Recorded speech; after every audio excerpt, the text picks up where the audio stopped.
Hi viewers.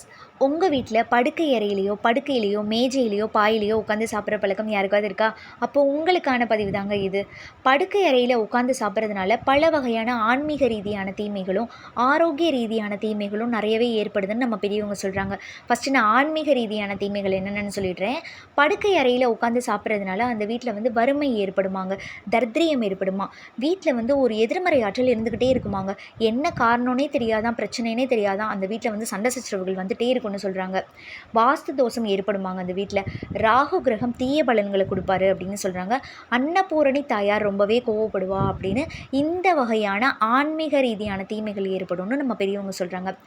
ஆரோக்கிய ரீதியான தீமைகள் என்னென்னு பார்த்தீங்கன்னா, இப்போ நம்ம டைனிங் டேபிளையோ சேர்லையோ உட்காந்து சாப்பிட்றோம். அப்போ என்ன பண்ணுவோம், நம்ம நிமிர்ந்துக்கிட்டே சாப்பிடுவோம். அப்போ பெருங்குடல் அதோட வேலையாக கரெக்டாக பண்ணாதான், ஈஸியாக ஜீரணமாகாதான்.